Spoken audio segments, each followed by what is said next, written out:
com que tudo aquilo que para ele é pecado ou que para ele parece ser pecado se transforma em crime nacional.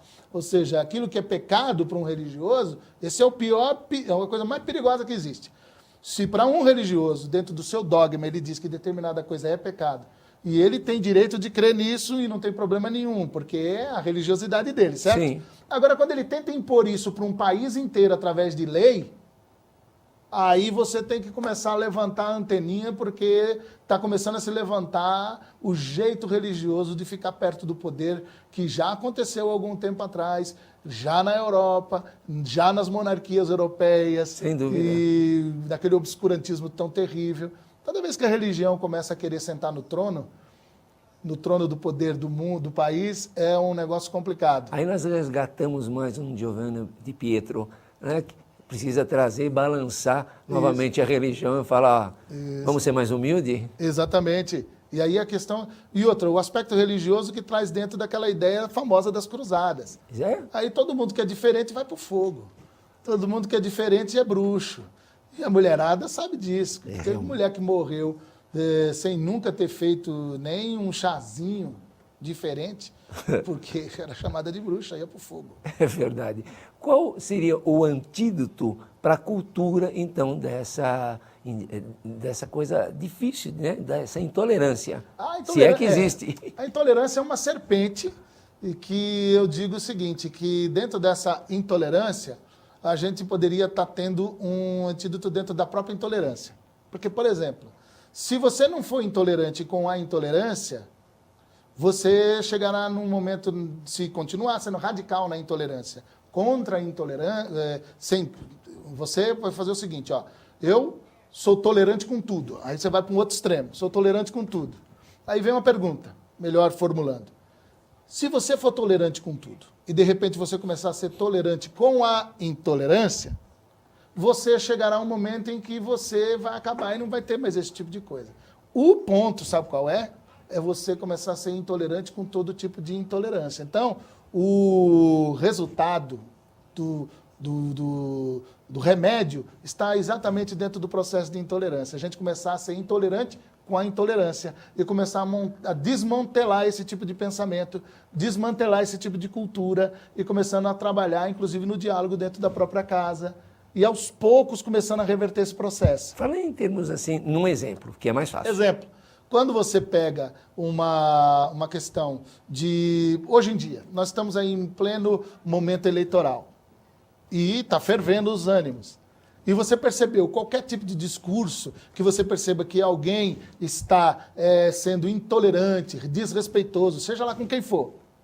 Você, na mesma hora, você começar a se posicionar, talvez às vezes não tenha tanta coragem, mas simplesmente deixar um pouquinho claro de que você não gostou do assunto, isso é um sinal pequeno de resistência a uma situação que não pode ser acolhida. Veja a internet virou um campo de agressão terrível. É só você dizer o seguinte, por favor, tire meu nome da lista, esse tipo de lista eu não aceito. Então são coisas pequenas que você começa a fazer. Por quê? Porque quando você começa a acreditar que o outro ele é importante, e aí eu costumo dizer que quem tem o outro como causa não precisa de outras causas, olha só, quem tem o outro como causa não precisa de outras causas, então eu começo a ter uma postura que muda dentro de mim, e eu começo a falar assim, não, serei intolerante com essa cultura de intolerância. E dentro da casa, como é que se combate, né? Como é que poderia, dentro da própria casa, combater essa intolerância? Ou as inúmeras intolerâncias? Dentro da própria casa, talvez parando mesmo para fazer um bom balanço, chegando numa conversa entre os pais e dizendo o seguinte, mas o que é que nós estamos fazendo? Porque a preocupação muito hoje é que mundo que nós vamos deixar para os nossos filhos, mas começar a pensar dentro de casa que tipo de filho que nós vamos deixar para o mundo. Então, fazer o inverso. Então, quando a gente começa a levar isso muito a sério, a gente talvez comece a ter ajuda. Eu entendo o seguinte, como seguidor de Jesus de Nazaré, e não precisa só ser seguidor de Jesus de Nazaré, a maioria das religiões tem a regra de ouro como a regra maior. Faça aos outros aquilo que você gostaria que fosse feito a você. Então, na hora que você começar, tente se policiar.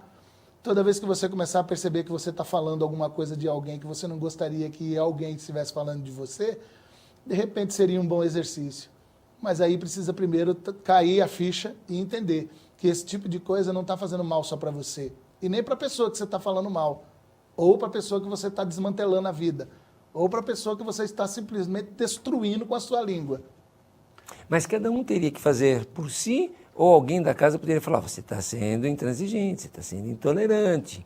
Porque às vezes, porque também se cobrar, a coisa pode quebrar vai o pau. Ficar pior. A coisa pode ficar pior. Por isso que a decisão é de cada um. É de cada um, e a postura tem que ser uma postura firme, mas não agressiva e não impositiva. Porque se você começa a tomar uma postura de dizer não gosto mais disso, não quero mais saber disso, você aos poucos vai se posicionando, não arruma confusão.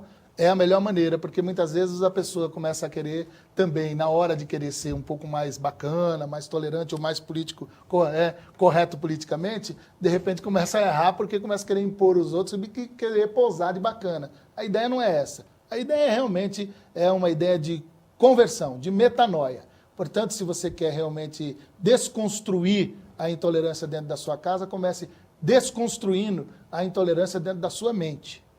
Porque a sua mente sendo desconstruída, todo tipo de processo de intolerância que eu e que você tem dentro da sua mente, esse tipo de desconstrução aqui, quando é feita com sinceridade, com honestidade, de alguém que está cansado de tanta violência no mundo, e entende que quando o prédio estoura com um avião lá em Nova York, isso está diretamente relacionado com a alimentação desse tipo de espírito aqui dentro da própria casa, quando você entende isso, aí talvez você comece a passar por um negócio que o cristianismo chama de conversão.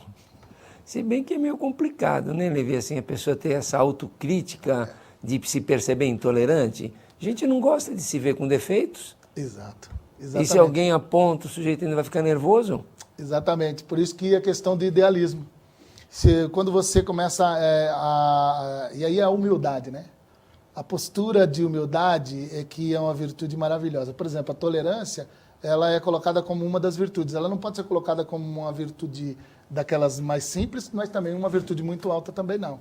Ela passa a ser uma virtude importante. A busca da virtude começa com a humildade. Se a pessoa é humildade lembra humus, humus terra, somos pó. E se a gente começa a olhar assim para a gente começa a olhar assim para os outros e começa a ter um pouquinho mais de respeito pelas pessoas. Tá certo. Olha, o nosso papo está muito bom, mas você vai fazer as suas considerações finais, porque o nosso tempo já está em cima. Eu quero agradecer, Cláudio, de coração e a todos vocês por essa oportunidade e dizendo de que eu realmente não estou falando com você como se fosse alguém que já soubesse de tudo. Não, eu estou nessa jornada, eu estou nessa caminhada. É uma busca diária. Portanto, não é alguma coisa que alguém vem e diz assim, vou dar uma aula sobre tolerância. Não, essa é uma luta comum de pessoas que reconhecem que de quando em vez elas não são tão tolerantes como deviam. E eu reconheço que eu ainda estou nesse caminho, eu ainda reconheço que ainda tenho muito que andar, só que eu quero que você saiba que nós podemos fazer isso juntos, devagarzinho, aos poucos, a gente consegue avançar um pouquinho mais. Tá certo, parabéns, foi muito bom a sua presença. E agora a gente falar, né, desse CD maravilhoso do Elbrit, essa banda linda que vocês estão escutando com a gente, e então está aqui um lançamento que já foi feito por eles, e aí vocês vão curtir logo mais um pouquinho desse som.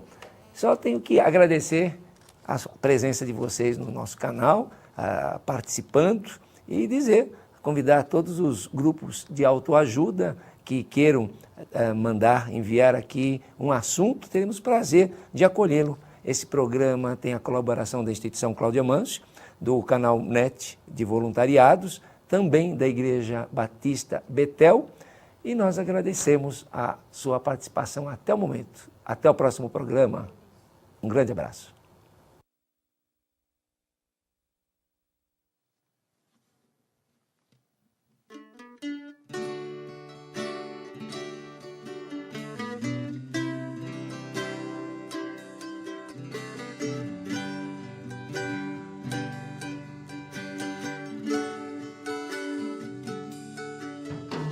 Eu já derramei tantas lágrimas, derramei minha vida, apaguei tanta história da minha memória, por simplesmente não querer mais lembrar.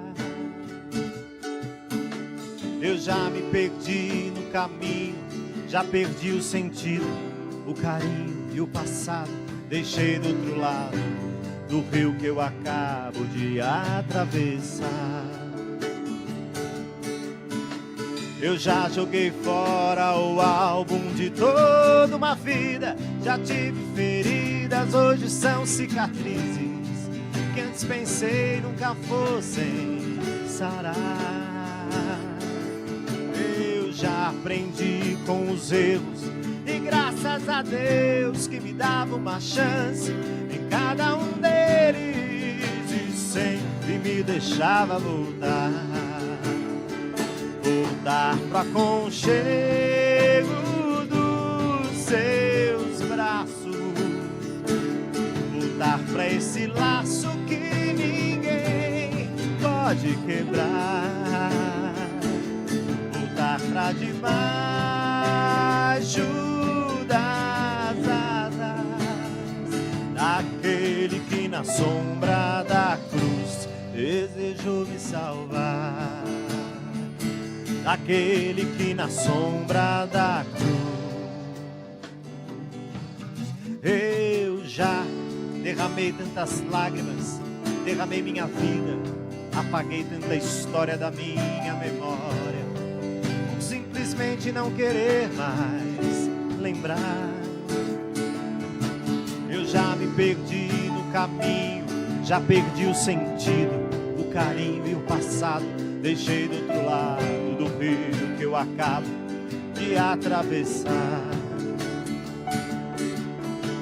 Eu já joguei fora o álbum de toda uma vida. Já tive feridas, hoje são cicatrizes que antes pensei nunca fossem sarar. Eu já aprendi com os erros e graças a Deus que me dava uma chance em cada um deles e sempre me deixava voltar. Voltar pro aconchego